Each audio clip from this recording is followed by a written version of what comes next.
새 날로 오늘을 우리에게 내려주신 하나님 아버지, 전혀 접근조차 불가능했던 하나님의 영광의 자리에 우리를 두시고,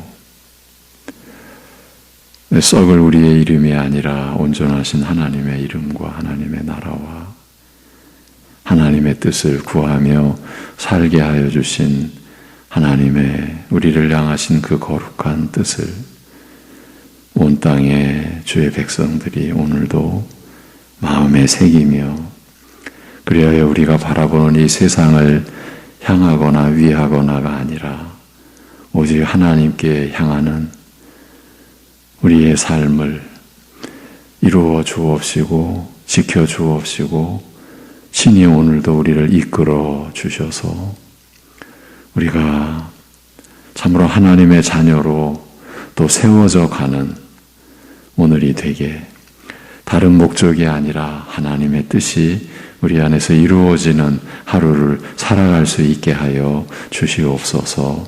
감사드리며 예수님의 이름으로 기도합니다. 아멘.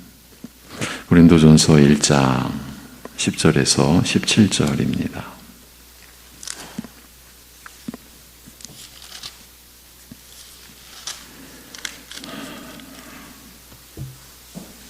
고린도전서 1장 10절에서 17절 보시겠습니다.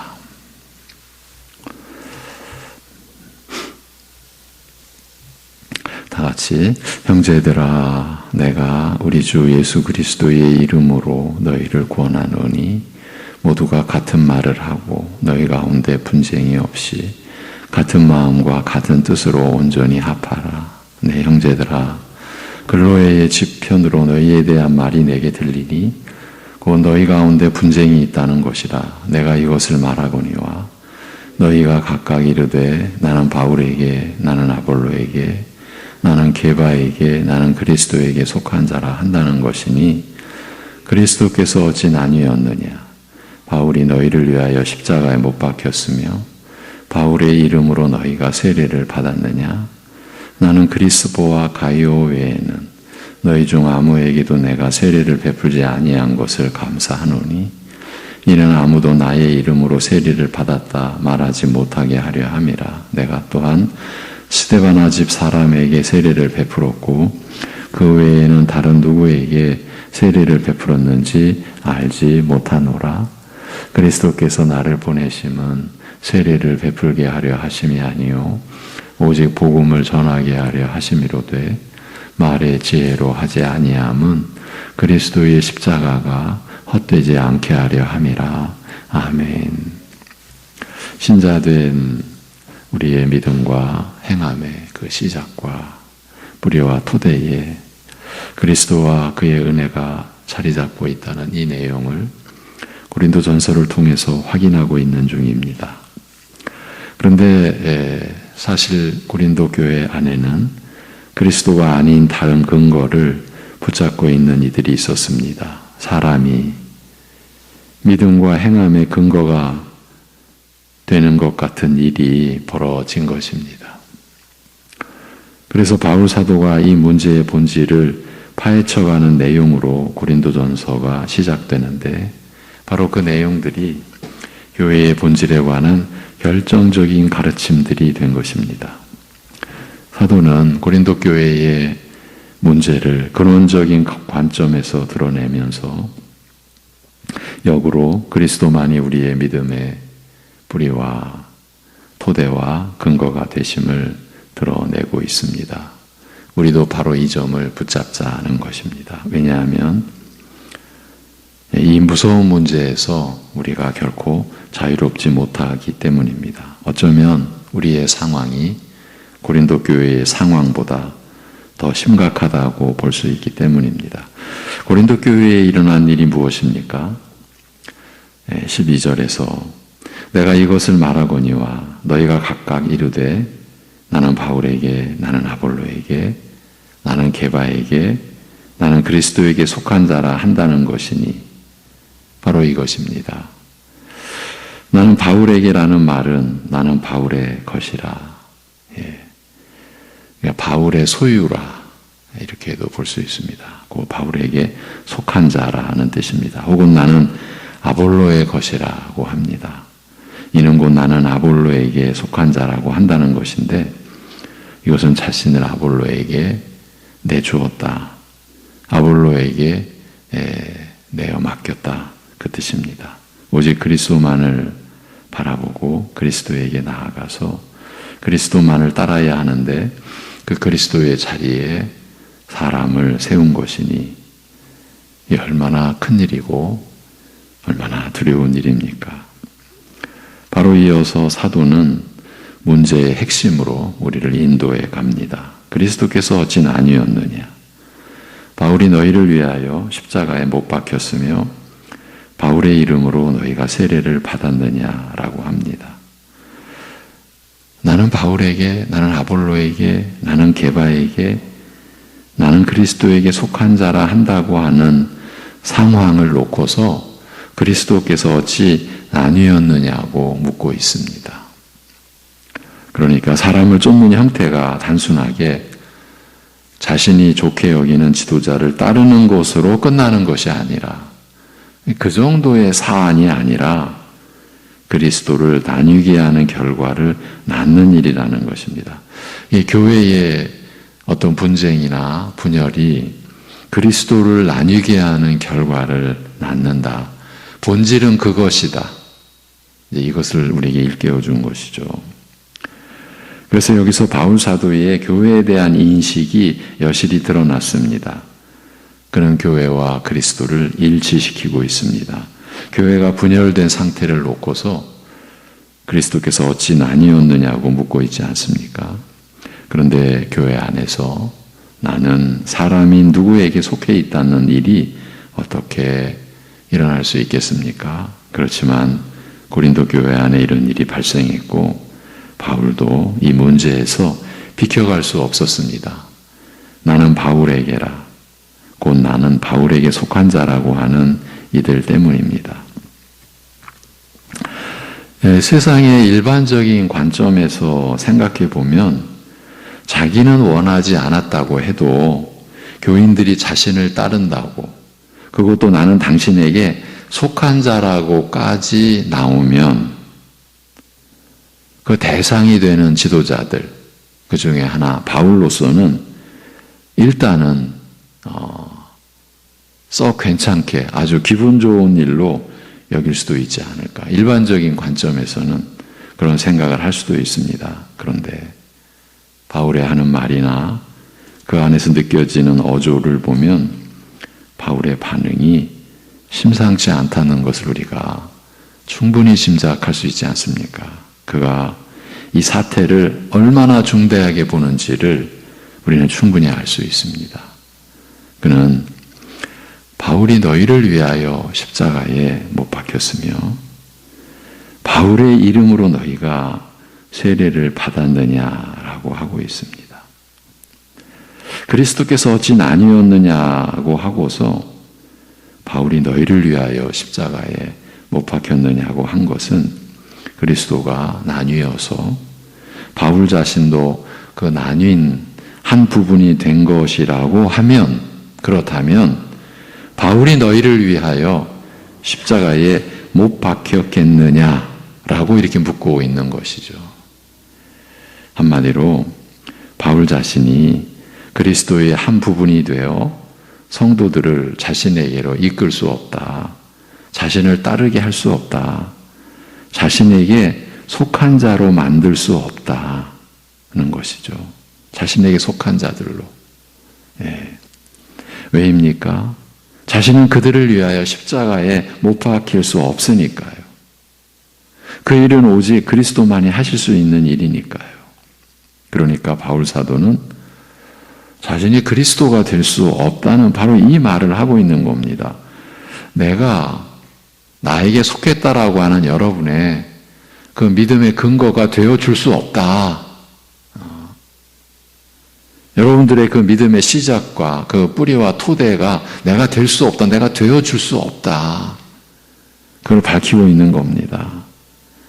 지금 이렇게 나를 따라주다니, 썩 기분이 괜찮네. 이런 지금 차원으로 고린도 교회의 상황을 지금 볼 그런 상황이 아니라는 겁니다. 이렇게 본다면 사람을 자신에게로 따르게 하는 지도자들은 자신이 그들을 위하여 십자가에 못 박혔다고 주장하고 있는 것입니다. 이런 식이라는 겁니다. 본질은 그렇다는 겁니다. 지금 자신이 그들의 믿음의 근거가 되는 것처럼 만들어 놓았으니까요. 바울 사도는 나는 여러분들의 믿음의 근거가 되는, 난 그런 입장이 될 수 없다. 이게 무슨 망발이냐. 지금 그런 입장인데 사람들을 자신에게로 속하게 하고 자신을 따르게 그렇게 하는 지도자들은 마치 자신이 그들을 위해 십자가에 못 박힌 것처럼 그렇게 여기게 만든다는 것이에요. 자신이 그들의 믿음의 근거가 되는 것처럼 해놓았으니까요. 자신을 의지하게 만들고 그러다 자신을 따르게 해놓았으니까요.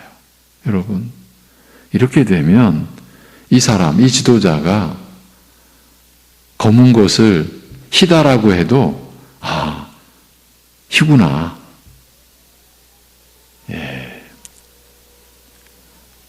여러분, 이상하게 요즘에 나는 신이다. 이 영상이 상당히 지금 우리 국민들에게 지금 보여지고 기가 막힌, 여러분 그게 다 어떤 현상입니까? 교회 가면은 이렇게도 되겠구나. 무서운 현상, 무서운 지금 일이 일어나고 있는 거예요. 그런데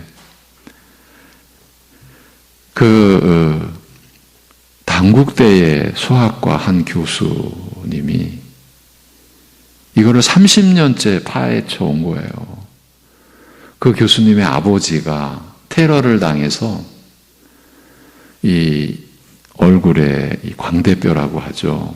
이게 함몰이 되는 그런 폭행도 당하고 결국은 이제 소천하셨는데,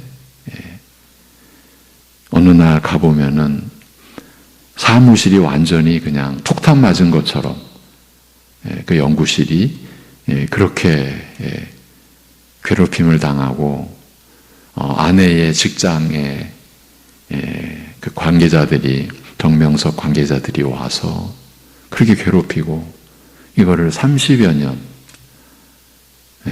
여러분 이런 분이 계시더라고요. 그런데 그렇게 해가지고 이 진상을 공개해 놓고 법정에 이제 그 정명석 그 사람이 감옥 갔다가 또 이번에 또 성폭행으로 또 구속되고, 근데 그 법정에서 나온 이야기, 혹여나 그래도 저 사람이 메시아면 어떨까, 이런 얘기가 나온다는 거죠. 이게 얼마나 사람이 이 영적인 이 구속은요, 우리의 생각의 차원을 넘어도 훨씬 넘습니다. 그분들이 정신 나간 사람들이 아닙니다. 어쩌면 세상적으로는 더 똑똑한 사람일 수도 있습니다.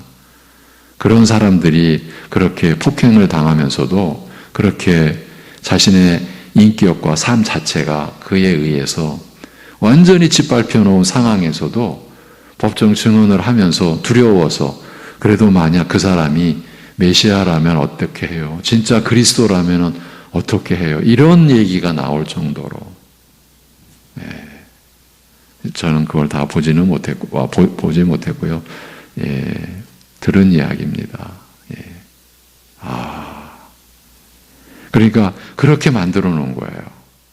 자신의 모든 것에 그 근거가 되는 거예요. 그 사람이, 그 미친 사람이 그렇게 만들어 놓는 거예요, 사람을. 근데 지금 제가 그렇게 말하는 그 분들에게 제가 그랬습니다. 사태는 분명히 우리 국민들도 알고 있어야 하리라고 봅니다. 그런 그 사이비 이단들이 계속 기승을 하니까. 그런데 정작 문제는 우리 안에 있습니다.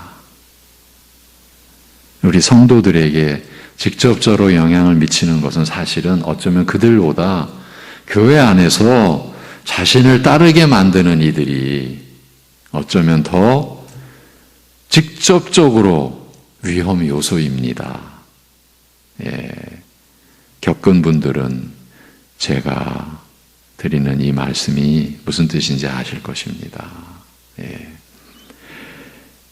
그들은 결국은 자신이 나뉘어진 그리스도의 한 부분, 그 자신이 그리스도라고 하는 것과 같다라는 것이에요. 바울이 지금 이 진상을 밝혀놓고 있는 거예요. 왜? 자신을 의지하게 만들어 놨으니까. 그래도 자신이 검은 것을 희다라고 해도 이것이 흰 거구나 이렇게 여기게끔 만들어 놨으니까 옳고 그름의 판단을 자기 자신을 기준으로 삼아서 그렇게 판단하도록 만들어 놨으니까 자기가 그리스도의 행세를 하고 있는 거죠. 사람이 사람을 따르는 일의 밑바탕에는 이런 무서운 내용이 깔려 있다라는 이 점을 바울 사도가 지금 밝히고 있는 것입니다. 그리고 바울의 이름으로 너희가 세례를 받았느냐고 하는 것도 무서운 말입니다.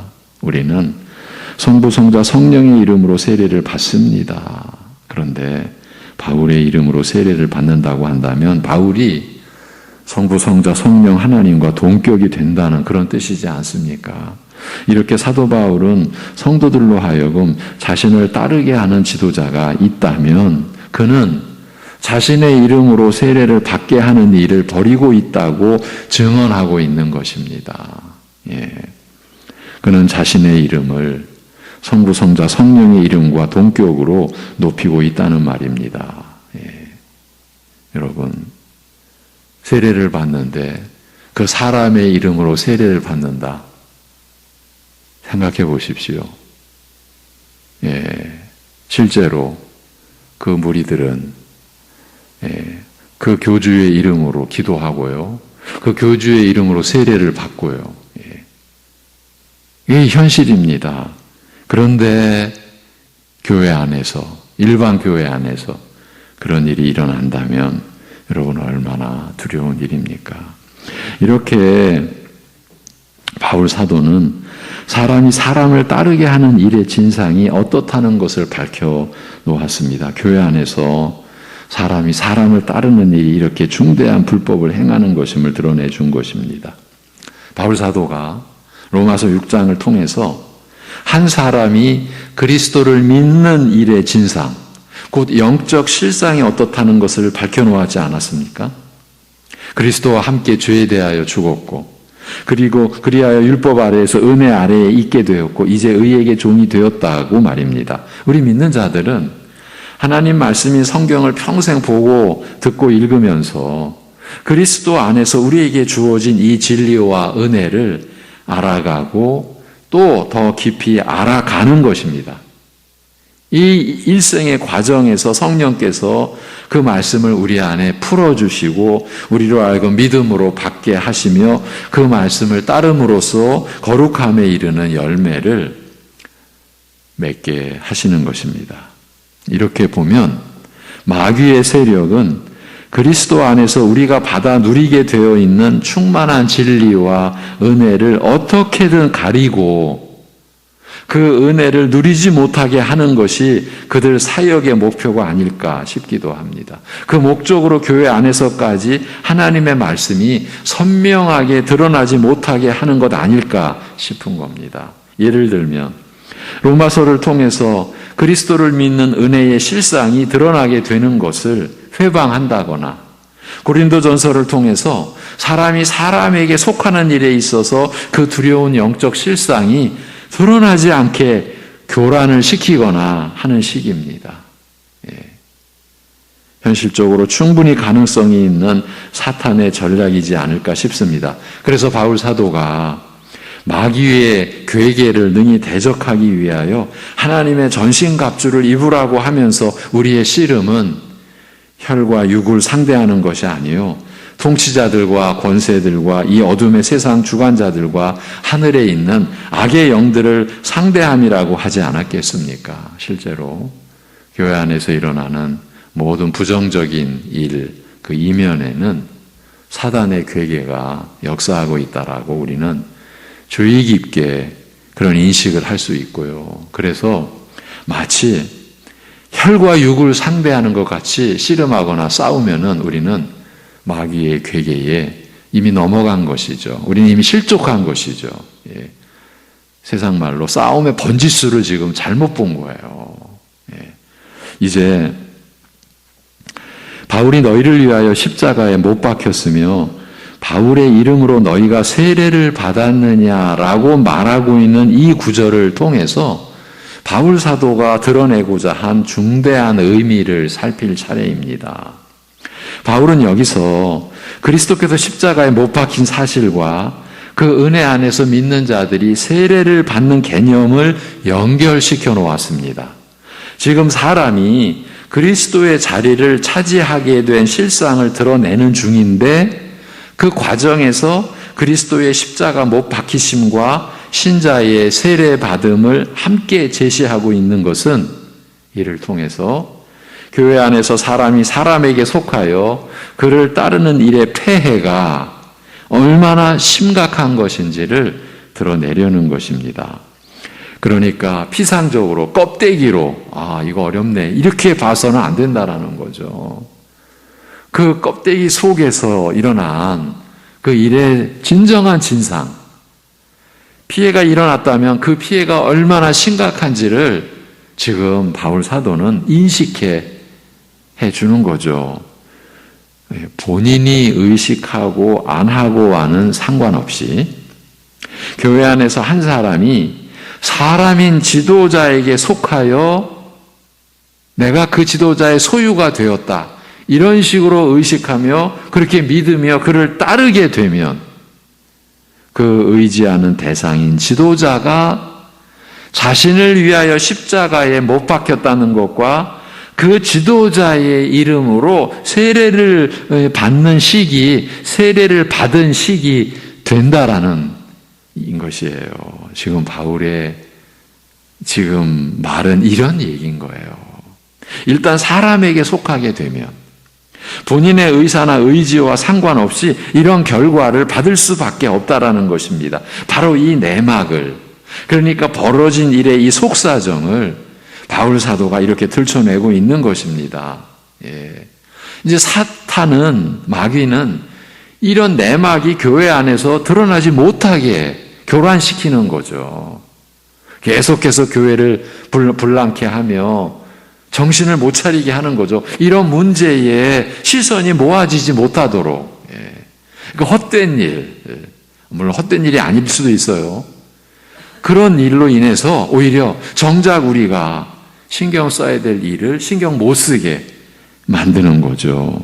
그런데 바울 사도는 지금 들춰내고 있는 겁니다. 그냥 그만 싸워라, 여러분. 그렇게 하면 교회는 아니지. 이런 지금 차원이 아니지 않습니까? 그러면 왜 이렇게 어려운 시도를 하고 있는 것입니까? 그건 단지 고린도 교회의 회복을 위해서인 것입니다. 진정한 회복. 예.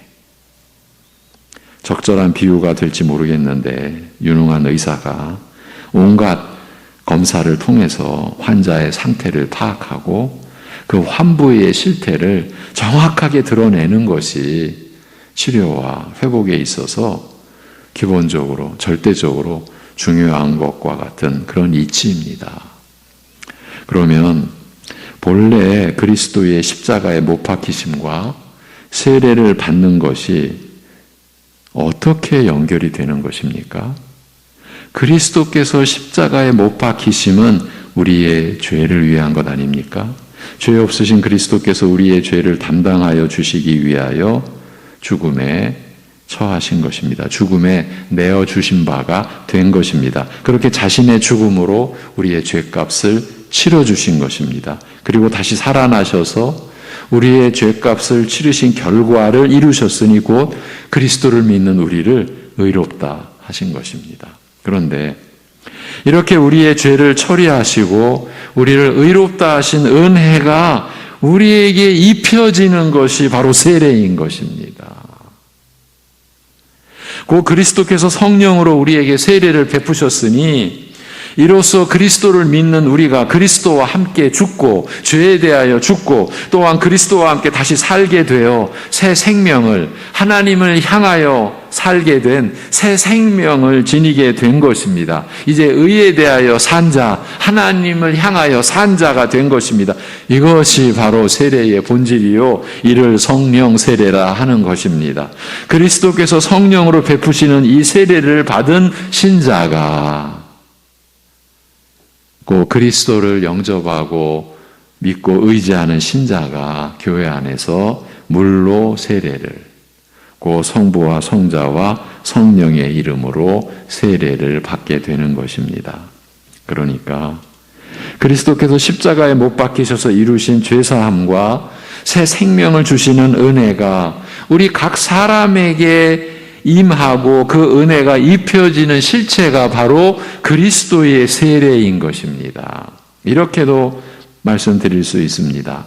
믿음으로 그리스도께 연합한 자들은, 그러니까 우리 신자들은 이러한 그리스도의 세례에 참여하여 그리스도와 함께 죽었으며 이로써 자신의 죄값을 치른 것이라 할 수 있습니다. 이것이 우리가 받은 결정적 은혜 아닙니까? 그리스도의 죽음에 우리가 참여하여 자신의 죄값을 치른 것이에요. 그리스도의 죽음으로. 이것이 우리의 신앙 고백의 핵 아닙니까? 내가 그리스도의 죽음으로 내가 죄값이 치러졌습니다. 죄값을 내가 치른 자가 되었습니다. 의인의 신분을 지니게 되었습니다. 이런 고백인 것이죠. 우리가 그리스도와 함께 십자가에 못 박혀 죽었다는 말씀은 바로 이러한 뜻인 것입니다. 우리가 받는 세례는 바로 그리스도와 함께 죽은 것을 가리키며, 그러니까 나는 세례 받았다. 우리 신자가 이런 말을 하면은 나는 그리스도와 함께 죽었다. 내 옛사람은 죽었다. 죄에 대하여 죽었다. 그 고백인 거예요. 그걸 가리키며 그리스도께서 죽으심으로써 내 죄값을 치르신 그 은혜를 근거로 죄사함을 얻은 것을 뜻하는 것이에요. 그러니까 그리스도가 근거가 되지 않으면 내 죄사함이 무효가 되는 건데, 사람을 따르고 사람에게 속하여서 그런 무지막지한 일을 어찌 일으킬 수 있겠느냐? 근데 이게 현실에서 일어나고 있는 거예요. 보이지 않는 하나님을 믿는다고 하는데, 보이는 사람을 믿으면 얼마나 훨씬 믿음이 좋냐, 이런 말도 막 함부로 해가면서, 이거 지금 내가 읊조린 거는 제가 교회 안에서 들은 말이에요. 제 어릴 때 어른들께서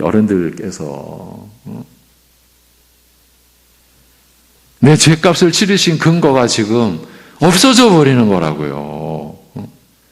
그러니까 신자가 주님의 몸된 교회에서 물로 세례를 받는 것은 그리스도께서 주시는 성령 세례, 성령으로 말미암는 근본적인 영적 변화, 옛사람이 죽고 새 사람이 사는 새로운 영적 생명을 가리키는 표인 것이에요.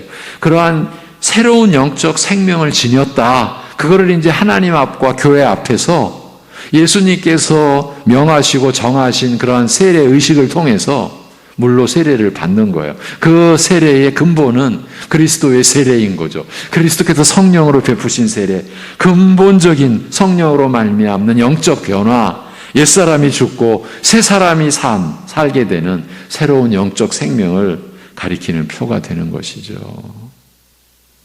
이렇게 그리스도의 십자가에 못 박히심과 그리스도의 세례는 연결되어 있습니다. 그리하여 하나의 진리를 구성하고 그 안에서 무한한 새 생명의 은혜가 형성되고 그 은혜가 우리에게 주어지는 것입니다. 그런데 교회 안에서 어떻게 사람이 사람인 지도자를 따르며 그에게 속하는 일이 일어날 수 있겠습니까?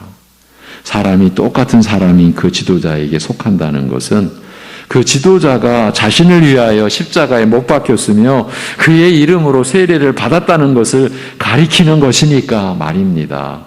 왜 이렇게 될 수밖에 없는 것이냐 하면 교회 안에서, 여러분 지금 교회 안에서의 이야기입니다. 바깥에서 나는 누구에게 속했다. 얼마든지 그런 일이 일어납니다. 실제로 일어나고 있고요. 우리는 그 일을 얘기하는 게 아닙니다. 하나님 나라 안에서, 교회 안에서 사람에게, 그에게 속한다는 것은 그를 의지하고 그를 따른다는 것인데, 그렇다면 그 지도자가 자신의 죄사함과 그로 인해 의롭다 하심을 받아 새 생명을 받게 하는 사역인 십자가에 못 박힘과 자신의 이름으로 세례를 주었다는 그 뜻이 되기 때문입니다. 그렇지만 이것이 사람이 할 수 있는 일이겠습니까? 교회 안에서 사람이 사람을 의지하고 그에게 속한다는 것이 이렇게 허망한 일입니다. 사람이 사람에게 속하여 일어나는 모든 일이 거짓이기 때문입니다. 어제 그 정명석의 폐해를 저에게 일러주는 성도가 이런 결정적인 말을 했습니다.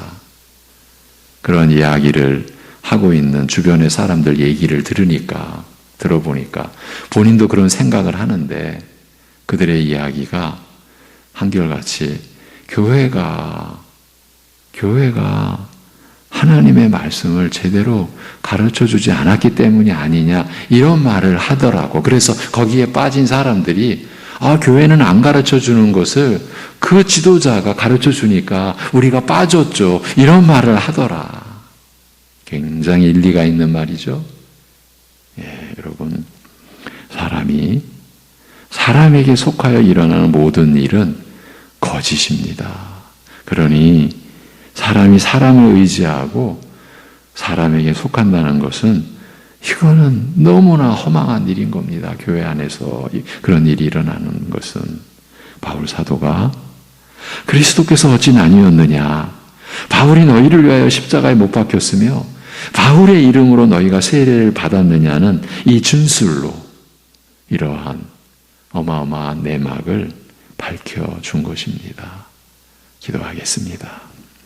하나님 아버지, 여전히 무지한 우리에게 이러한 말씀을 또 일러주시고 그 말씀을 풀어주셔서 교회 안에서 사람이 사람에게 속하거나 사람을 따르는 일이 얼마나 두려운 일인지, 우리가 얼마나 주의를 기울여 경계해야 하는지를 일러주셔서 감사합니다. 아버지 하나님, 우리가 사실 교만하여 얼마든지 그런 실족함에 이를 수 있음을, 누구라도 그럴 수 있음을 일깨워 주신 이러한 말씀 앞에서 이러한 말씀을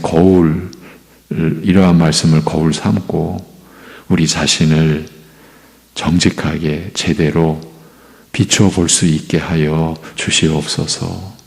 우리도 역시 하나님 나라의 교회 안에서 오직 그리스도만을 바라보고 그리스도에게로 나아가야 하는 우리인데 마치 사람에게 속한 자 같이 그러고 있는 것은 아닌지 우리 자신을 살펴볼 수 있게 하여 주옵소서. 아버지 하나님, 하나님의 말씀을 가리는 일들이, 그리고 그 말씀을 바로 깨닫는 그 자체를 회방하는 일들이 우리 안에 또한 끊임없이 일어나고 있는 이 점도 우리가 주의를 기울일 수 있도록 우리를 인도하여 주시옵소서.